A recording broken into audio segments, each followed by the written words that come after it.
What if the voice of your child crying for help was a lie? A perfectly crafted replica generated by artificial intelligence, designed to steal your life savings. This isn't science fiction. This is the new reality of the family emergency scam. And for one mother, it was a nightmare that began with a single phone call. Welcome to Unscam Me, the channel dedicated to exposing the scams that are devastating lives. Today we're telling the story of Carol Peterson, a 68-year-old retiree from Ohio. A woman who, in the vulnerable hours of the early morning, was targeted by criminals who weaponized her deepest love against her.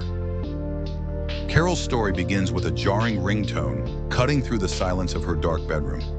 The caller ID showed her daughter's name, Jessica. When she answered, she heard a sound that would haunt her forever, the terrified, sobbing voice of her only child. Mom, oh God, Mom, I messed up. I really messed up, the voice cried. There was an accident. It's bad. It's really bad. I need you to help me. Please, Mom, you can't tell Dad. You can't tell anyone. Before Carol could process the panic, a man's voice, sharp and authoritative, cut in. He introduced himself as Michael Riley, a public defender assigned to her daughter's case. He explained that Jessica had been in a car crash while texting and driving and had hit a pregnant woman. The story was a torrent of specific, terrifying details, each one designed to heighten Carol's fear and bypass her rational thought. This is the new face of an old crime. For years, scammers have run the grandparent scam, but the voice was always the weak point. AI has erased that flaw. With as little as 3 seconds of audio scraped from social media, scammers can now create a perfect vocal replica of your loved one. They can make it whisper, shout, or cry on command. It is a hijacking of the heart. Carol's life before the call was one of quiet contentment. A retired teacher, she and her husband David had built a peaceful life. Their world revolved around their garden, their community, and their daily video calls with Jessica, a successful graphic designer living 3 states away. Carol's love for her daughter was the bedrock of her world. It was this instinct, this primal need to protect her child, that the scammers were about to exploit. Now, in the grip of fear, Carol was being drawn into a conspiracy of 2. The fake lawyer, Michael Riley, was her only guide. He created a bubble of secrecy and urgency, insisting that telling her husband would ruin everything.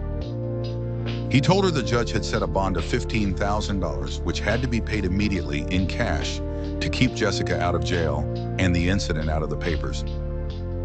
He was isolating her, controlling the flow of information, and manufacturing a crisis that only he could solve.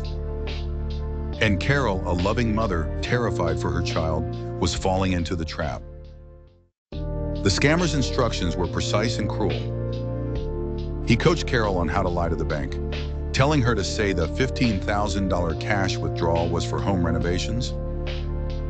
This is a key tactic to bypass the one firewall that could have saved her, a trained bank teller. By making Carol an active participant in the deception, the scammer tightened his grip. With the fake lawyer still on the line, a constant controlling presence in her ear, Carol drove to the bank. Every moment was an agony of fear. She repeated the lie she was told. The teller, seeing a familiar customer, processed the transaction. Carol walked out with a manila envelope containing her and her husband's life savings. Back at home, a courier, a money mule in the criminal network, arrived to collect the cash. After handing over the envelope, Carol felt a wave of relief. She had done it. She had saved her daughter. The nightmare was over. But it wasn't. The phone rang again. It was the same man, but his tone had changed. It was cold, hard. "We have a problem," he said. "The woman your daughter hid, the baby didn't make it. This is now vehicular manslaughter. The judge is demanding an additional $30,000. This is the second wave, the cruelest part of the scam. Just as the victim's defenses are at their lowest, the scammers strike again, doubling down on the lies and the demands. As Carol collapsed in tears, the AI cloned voice of her daughter cut in again, begging for help. It was at that moment that her husband David walked in. Seeing his wife in a state of utter despair, he immediately knew something was terribly wrong. He took the phone. "Who is this?" he demanded. The line went dead. The scammer, his control broken, vanished. But the damage was done. David, his own mind now racing, made the call that should have been made hours earlier. He called Jessica. On speakerphone, her real voice filled the room, clear, cheerful, and utterly normal. "Hey, Dad, what's up? I was just in a meeting." It was the sound of reality, and it was the sound that brought Carol's world crashing down. The realization hit her with the force of a physical blow.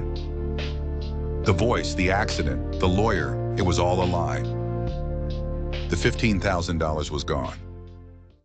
The hours and days that followed were a blur of police reports and calls to the bank's fraud department. The truth was brutal.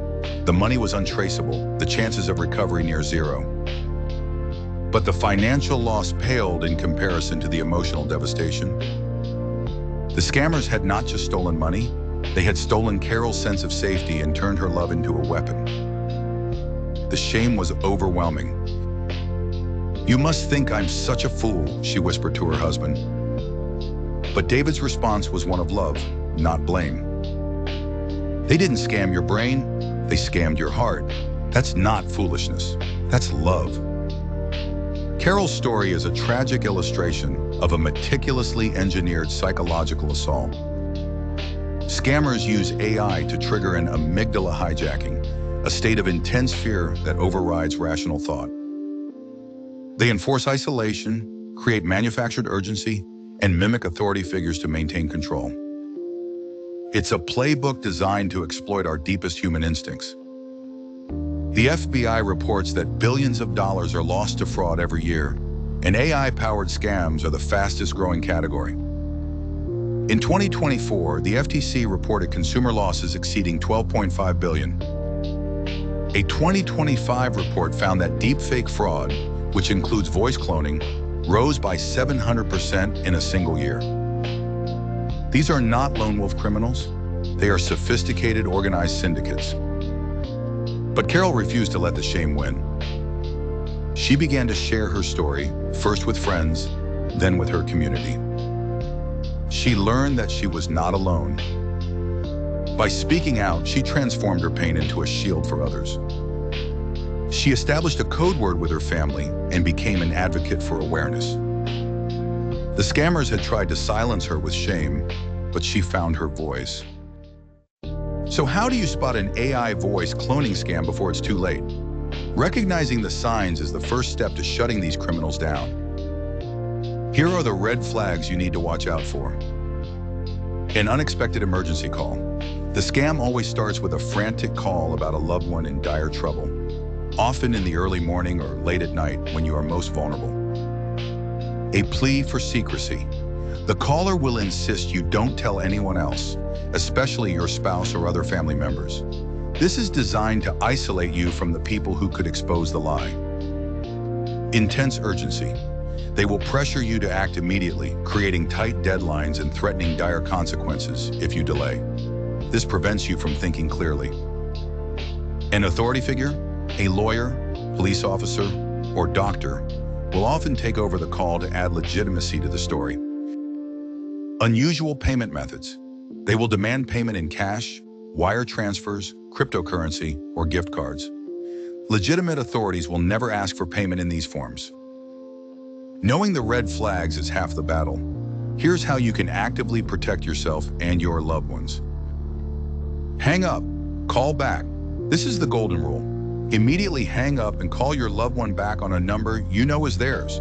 This single step foils the scam every time. Create a code word. Establish a secret word or phrase with your family that only you would know. If you get a suspicious call, ask for the code word. No code word, no help. Never send money. No matter how convincing the story, never send cash, wire transfers, or gift cards to someone you haven't verified in person. Talk to someone you trust. Before making any financial decisions, talk to a friend, family member, or your bank. A third-party perspective can break the scammer's spell. Report it. If you suspect a scam, report it to the FBI's Internet Crime Complaint Center at ic3.gov and the FTC at reportfraud.ftc.gov. Your report can help authorities track these criminal networks. Carol's life was changed forever by this scam, but her story can be a warning to us all. By sharing this video, you could save someone from becoming the next victim. Stay vigilant, stay informed, and remember, in the age of AI, hearing is no longer believing. Verify before you act.